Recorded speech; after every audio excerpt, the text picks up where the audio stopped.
Bem-vindo ao Quadrinho ao Quadrado, neste programa Cornos, de Jefferson Trindade. Certo como o destino, cada instante vivido, me permito ser, deixo acontecer, na passagem do tempo, dos acontecimentos. Pois bem, estamos começando mais um Quadrinho ao Quadrado, o programa mensal do Ao Quadrado, em que a gente fala sobre quadrinhos nacionais. Eu sou o Estranho, o host desse programa, e sempre estou aqui muito bem acompanhado pelo... O host, Estranho, hoje o Deu Ateu. Exatamente. Nosso programa tem host e co-host, não tem convidado esse aqui somos só nós.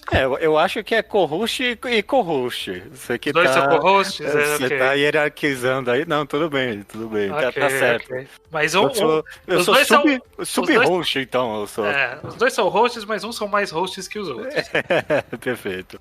Pois bem, Judeu, nós estamos aqui para fazer o nosso podcast mensal sobre quadrinhos nacionais, como eu já disse agora há pouco. E o dessa semana, desse mês, é Cornos, do Jefferson Trindade, que tem uma versão física que você consegue adquirir com o autor, mas também tem uma versão digital que ele disponibilizou. A gente deixou o link no último post do último programa, vamos deixar no desse aqui também, em que você pode ler de graça o quadrinho desse autor. Perfeito. Eu tenho a versão física aqui que eu ganhei quando eu ajudei algum dos projetos do Jefferson Trindade, e ele conhece a gente, ele é ouvinte do podcast. Ele é amigo do Leonardo Souza, um participante recorrente do Mangá ao Quadrado. Pois é.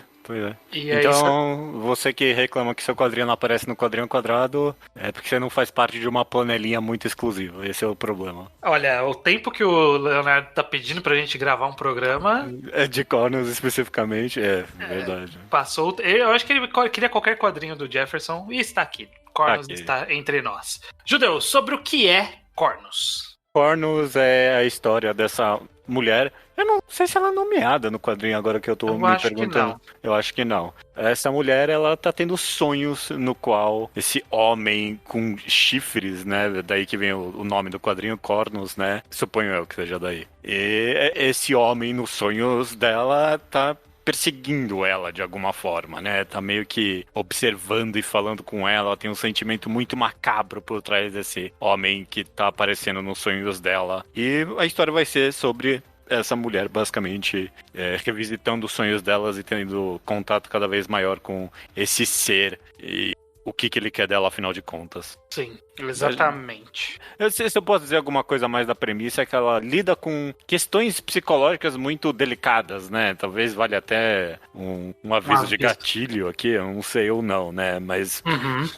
realmente acaba lidando com questões de suicídio e tal. Não sei se isso é um spoiler ou não, acho que não, né? Acho que não. Dá alguns indícios desde o começo. Perfeito. Eu acho que é uma coisa que eu li mais quadrinhos do Jefferson que você, porque eu tenho vários outros aqui também. E aí eu consigo sentir o estilo dele se repetindo nos outros quadrinhos, mas eu acho que Cornos ele é um bom representativo do estilo do Jefferson. Que ele eu acho que é o tipo de quadrinho que alguém falaria, é um feito por fã, né? Tipo, não um fanzine, mas não de forma crítica, um fanzine, né? Porque tem muita gente que diria que é um fanzine e isso é de menor qualidade. Mas não, é naquele sentido de ser feito meio que artesanalmente mesmo, assim, né? A arte dele, ela é bem característica e ela é boa, mas ela é meio suja, meio trêmula, né? Não tem aquele perfeccionismo que você tá esperando de um quadrinho publicado, por assim dizer, né? Sim. Isso não é demérito nenhum, não é nada, sabe? Por exemplo, você vê os prédios que ele desenha, por exemplo, não estão todos na proporção perfeita, sabe? É quase um prédio que você desenha no canto de um caderno, sabe? Que fica torto mesmo, não tem problema. Sim, exatamente. Porque é um tipo de quadrinho, e eu sinto isso nas outras obras também do Jefferson, que é algo que é muito meio que visceral. É algo que parece que ele tá puxando o quadrinho de dentro dele, sabe? Tá tirando a história e pondo no papel. E eu acho muito interessante essa eu ia falar crueza, mas não é crueza. É crueza?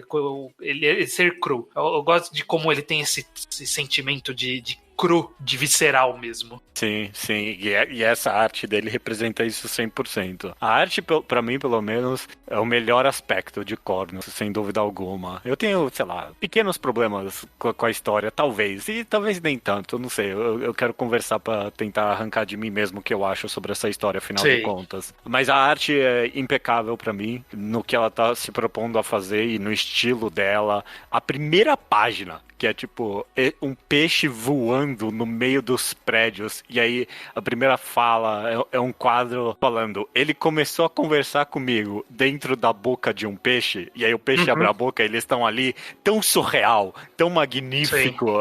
Me comprou na hora essa primeira página. Sim, eu acho que surreal é um bom adjetivo pro que a gente vai ver na história, porque para todos os efeitos são sonhos, né, que ela tá tendo, e isso é um bom ambiente para poder brincar com esse surrealismo, e é feito à exaustão, né? Sim. Com essas páginas duplas maravilhosas dele, né? Sim, e personagens estranhíssimos, e peixes voando, e bairros flutuando no nada, e seres gigantes, seres pequenos, e todos os tipos, todos os jeitos, tem muita variação, e é uma parte que eu acho que diz muito do que é o quadrinho mesmo, que parece ser algo bem... É meio viajado, mas tem um propósito ali nas coisas, né? Ele tá querendo dizer alguma coisa, ele tá buscando algo com essa história, eu tenho essa sensação.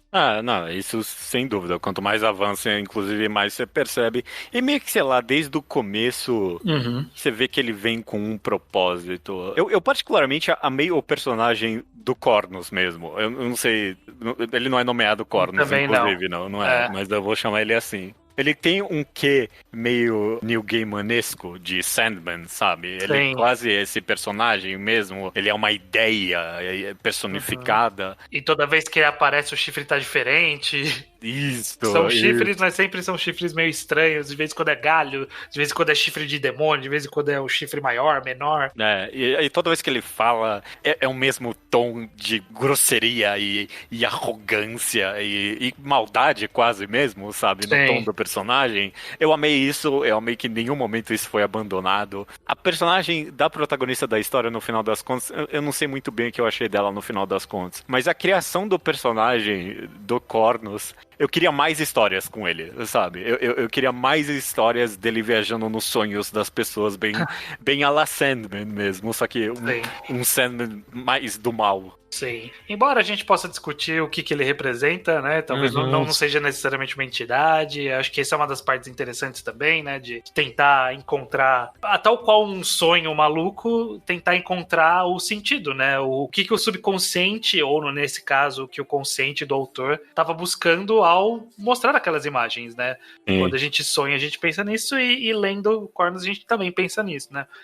Pra onde ele estava caminhando, o que ele estava querendo mostrar, que lição ele está querendo passar pra gente. E, inclusive, né, não sei se eu quero deixar isso na parte com spoilers ou não, mas no final do quadrinho o autor tem umas boas páginas explicando, né, o porquê ele fez esse quadrinho afinal de contas, né, e a gente é um pouquinho nariz virado pra isso. Às vezes a gente é fã, às vezes não é. Eu vou falar que eu não fui o maior fã do mundo. O bom do texto dele é que é bem tocante, sabe? E é bem feito. São várias páginas com os estilos, os rascunhos do quadrinho e tal. Mas me sujou um tiquinho só a minha análise do quadrinho. Eu tenho, sei lá, e dá pra ter mesmo sem a análise do autor em cima, né? A gente pode conversar mesmo separadamente. Mas eu quase queria que não tivesse isso. Porque o quadrinho teria ficado um tiquinho mais misterioso até pra mim.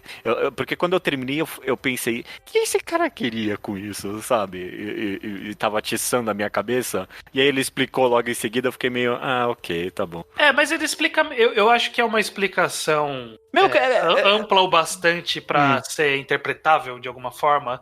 Tipo, não é uma transposição direta do que ele tá falando pro quadrinho, né? Ele tem... A gente consegue ver a motivação, né? O que fez ele querer fazer o que ele fez. Mas o que representa exatamente, eu acho que pode estar em aberto, até porque talvez a história contradiga a realidade dele, né? Sim, sem dúvida. Então, isso eu acho que torna interpretável, justamente porque, ok, ele não tá falando sobre si mesmo aqui, é algo um pouco mais específico da história, mas que com certeza tem carga interna. Isso é uma constante para quadrinhos autorais de forma geral, e Brasil só tem quadrinho autoral, né? Porque a gente não tem... Claro. Não tem só quadrinho autoral, porque tem Turma da Mônica. É verdade. Que é feito por algoritmo, praticamente, hoje em dia. Deve ser. Não, coitado. Computador deve fazer. Mas é um excelente ponto isso, porque realmente, agora que você falou, o meu pensamento, depois de ler, de fato, a explicação ali do autor, eu pensei, ok, mas e daí? Mas a sua experiência não explica nem um pouco esse quadrinho, sabe? Sim. Tipo, explica a motivação. Mas por que você escreveu essa história, então? Porque eu fiquei pensando, caraca, isso, não sei nem se isso é saudável, né? E ele fala, inclusive, tipo, eu queria exorcizar algumas coisas. E te faz até entrar na cabeça dele de tipo, caraca, mas essa é uma boa forma? Eu não sei, sabe? E isso é interessante pra mim. Eu entrar talvez até um pouco mais na cabeça do autor, sim. Sim, e foi por isso mesmo que eu falei que eu sinto que é meio bem visceral, porque já dá pra sentir isso lendo. E aí depois que você tem o contexto, você fala, ok, é algo que ele puxou de dentro dele pro papel. É isso que aconteceu. Sem dúvida. O que é discutível sobre os caminhos que ele opta por seguir na história, que a gente vai comentar com a parte com spoiler, com certeza. Mas eu acho que como um exercício de um mergulho em um sentimento, basicamente, porque a história é meio que isso. Ela não tem fatos. Ela tem, sei lá, um ou outro background que a gente recebe ali, umas informações sobre quem é essa pessoa e sobre o passado dela bem vagamente, mas no final ele é uma história de sensação, né? Uma história de sentimento, de conflito interno ali e meio que sem explicação. Só existe. Tal qual um sonho, essas coisas existem ali e não tem um significado direto, único e específico. É algo amplo, vago e interpretativo, como um sonho, como um sentimento. Assim é o quadrinho. E se ele faz alguma coisa muito bem, é conseguir expressar meio que aquela voz interna que todo mundo tem e que é horrível, sabe? Aquela, tipo... As falas do Cornus, desse personagem, é tão horrível de ler, sabe? Porque você mesmo já pensou algumas vezes elas e ser confrontado com ela deve ser péssimo, né? Horrível. É curioso que a sensação que Cornus mais passa é tipo de desespero e depressão mesmo, sabe? E de falta de vontade de viver quase mesmo, sabe? Ele não tá necessariamente confrontando em nenhum aspecto esses sentimentos, sabe? Ele tá jogando com muita crueldade quase em cima do leitor, eles. Sim, com bastante crueldade, eu diria, na verdade. É bem direto as falas dele, né? Embora se tratem de coisas abstratas, como sentimento, sensação. Ele é bem letal com seus comentários. Ele é bem direcionado pra ser exatamente o que a pessoa não quer ouvir. E aí funciona como uma representação pesada dos seus próprios sentimentos internos, né? Justamente o que você falou, dessa voz interna, que é a voz que te culpa por tudo que você fez, que coloca uma lupa em todos os seus erros e que tenta te levar pelos piores caminhos possíveis. E sei lá, acho que é tão raro no final das contas, não só quadrinho, a gente ter uma obra de arte que, sei lá, ela não tá tentando lidar com os problemas. Não é isso também. Não é esse o ponto de Cornus. Não é que ele não quer lidar com os problemas. Mas é tão raro ter uma obra de arte que aborda essas questões de forma tão cruel mesmo. Eu tô voltando pra essa palavra de crueldade. Coitado, o autor ele não quer machucar as pessoas, obviamente. Mas nesse exercício de exorcizar, que nem ele mesmo tá falando esses sentimentos, ele criou uma obra muito crua, né? Que é bem único no final das contas. Sim, exatamente. E eu acho justamente que é único por seguir por esse outro caminho, que a gente pode agora discutir na parte com spoilers sobre caminhos que a história seguiu. Perfeito, vamos lá. Mas dito isso, então, se você não leu Cornus ainda, vai atrás de ler para poder ouvir essa segunda parte. Tem disponível de graça, não tem desculpa nenhuma para não ler. Beleza, velho. Vamos lá e vamos comentar com spoilers.